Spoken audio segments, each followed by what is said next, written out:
Good afternoon, Madam Chair, members of the board. Thank you for the opportunity to report on the status of water distribution.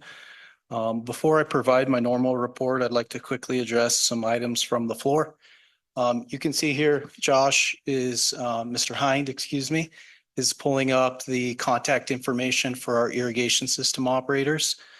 As a reminder, this can be found by the public, anybody who needs to access the contact information for their irrigation system operator. Madam Chair, as you mentioned, we have made some changes recently, which are reflected on the website. The change that you're referring to specifically is down the page a little bit further. In Zone B11, we have appointed Eric Gonzalez to Zone B11 to operate the Lower Blen High Line and the Garcia extension. We are really excited to have Eric and think he's going to be a great asset to the team. Regarding water delivery interruptions explained by Mr. Montano. Mr. Montano, I'm sorry. I regret that this is happening and I wish I could say it's an isolated incident. But unfortunately it is common for Lower Belen High Line and Feeder 3 irrigators to experience interruptions when we take precautions during monsoon season. That's what happened the first incident, and I explained that to Mr. Montano. I am not aware of the second incident until today, but I'd be happy to investigate that. Next, I will move on to my normal report. As of today, we are 197 days into the 2024 irrigation season, marking approximately 80% completion.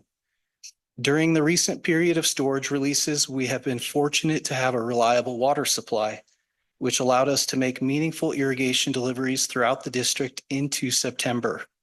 As Ms. Markin detailed, in August and most recently last Thursday, rain inflows enhanced our water supply and extended the duration of its availability.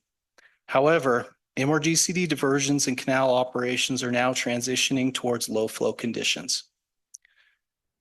Thursday, September 5th was a significant day in this irrigation season. On this day, the Middle Rio Grande Valley began to experience the effects of diminished storage water due to a cut from the Cochiti Dam released the day before.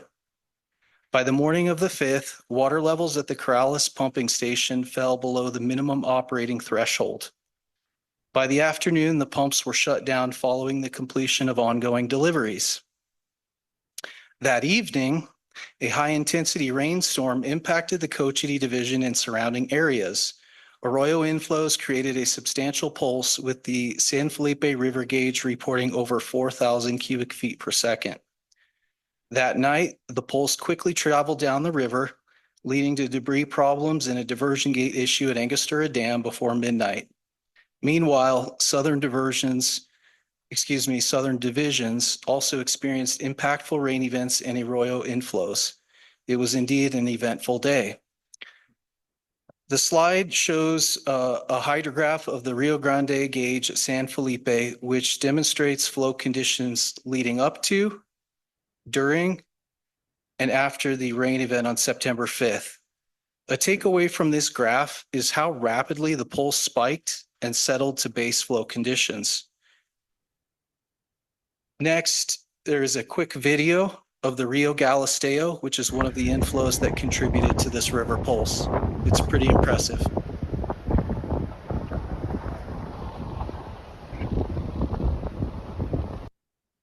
Thank you to Dan Arcaro for providing that footage. In response to the storm, we took precautions in vulnerable areas by reducing diversions and lateral canal flows to mitigate the risk of breaks or overflows, particularly in the Cochiti Division. Several northern pueblos faced local flooding and access issues due to impassable arroyo crossings and flooded roadways. Our Cochiti team is actively assessing and repairing facility damages and working to restore normal operations. Special thanks to the Cochiti Division team led by Dan Arcaro and Ray Latoma for their swift response during the storm and subsequent cleanup. Within approximately 18 hours of the downpour, the flood pulse reached Isleta Dam on the morning of Friday, September 6th, and subsequently arrived at Santa Casia Dam early yesterday morning. While the storm and resulting river pulse bolstered diversions and irrigation deliveries for a few more days, it also caused debris and sediment issues, as well as washouts of embankments and even canal lining. I want to recognize our dam operators and supervisors for their efforts managing diversions during recent rain events, and to our irrigation system operators for effectively adjusting canal operations on short notice. The positive effects of this rain event are now diminished as low supply conditions are setting in generally from north to south. As previously reported, the Corrales pumps have been shut down since Thursday afternoon, September 5th, due to low river levels and to avoid the risk of causing further damages to the newly repaired pumps.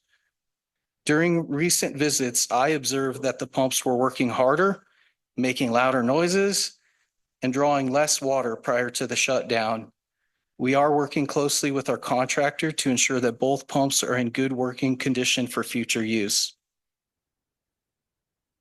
I want to thank Corrales area irrigators for their patience and support over the last 3 years. It has been very challenging for the community to rely on the pumps since the siphon failed. Special credit goes to irrigation system operator Bobby Wagner, who has worked tirelessly to keep the pumps delivering water. Bobby performs daily checks and routine maintenance on the pumps in addition to his regular ISO duties.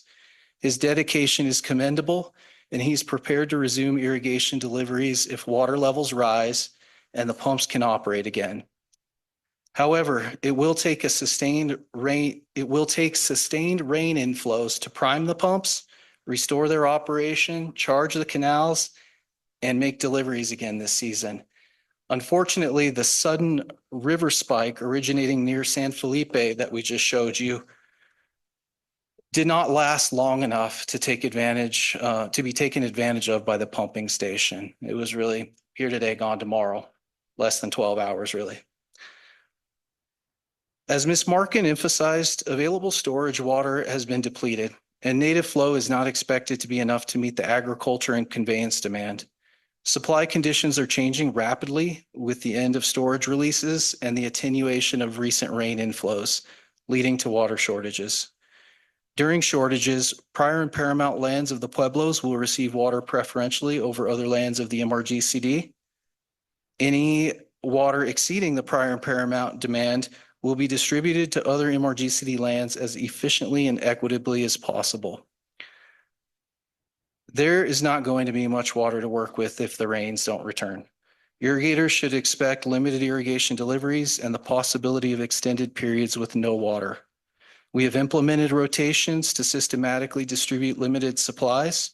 Water users should plan accordingly for these conditions this fall. Although we cannot guarantee water availability, the MRGCD will continue to deliver available water supplies until October 31st, 2024. Thank you for your attention and continued support. I will stand for questions.